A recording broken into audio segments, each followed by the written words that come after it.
Temperatures will be rising soon, and that will make the ice even more unpredictable. Now, just behind me here at the waterfront, you can actually see that a couple of people are here casually walking on the frozen ice. Police and firefighters were out here earlier today yelling at people to get off the ice. They did clear off, and then within a few minutes, people came back onto this frozen body of water. Now, I spoke with a man who just a couple of days ago, in the nick of time, was able to save a person who fell through the cracks and may not have made it out alive. These people may not realize the danger that they're putting themselves in. Jerry, an avid ice fisher, was here by the harborfront on Saturday evening when he heard people screaming for someone to help save a teenager who was almost entirely submerged in the frigid waters.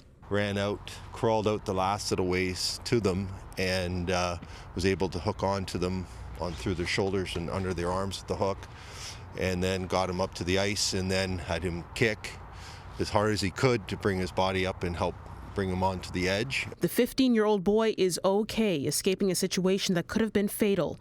Toronto police tell us this is the second incident they responded to in just a few days, after someone else fell through the ice on Friday. Thankfully, that person was able to make it out on their own. We've been really utilizing a lot of resources of what we have by sending people to a location to tell people to get off the ice. But officers say people are drawn to this area. Our camera even captured many people on Sunday, from those taking selfies to some carrying young children casually walking on the ice. Even on Monday, while we spoke with police, people slowly started to make their way onto the harborfront waters. It's dynamically very different all over the place, depending on current, depending on sunlight, depending on whatever takes place. You can see the boat goes by a number of times throughout the day, breaking the ice for the ferries. If someone falls through the cracks, police say the difference between life and death is mere minutes. Your wet clothes will immediately start to weigh you down, you lose your breath quickly, and eventually hypothermia starts to set in. Can you talk about how difficult it is to actually enforce this, given the fact you just mentioned your guys are out here in rotation within minutes trying to continue to clear people off of this area?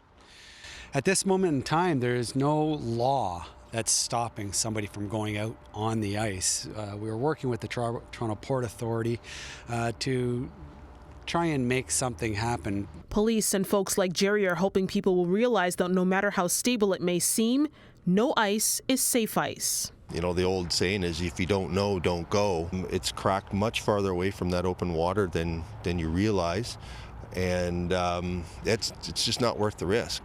Police say they are speaking with the Toronto Port Authority in order to try to get some signage and maybe some barriers in place in order to prevent people from venturing out onto the ice.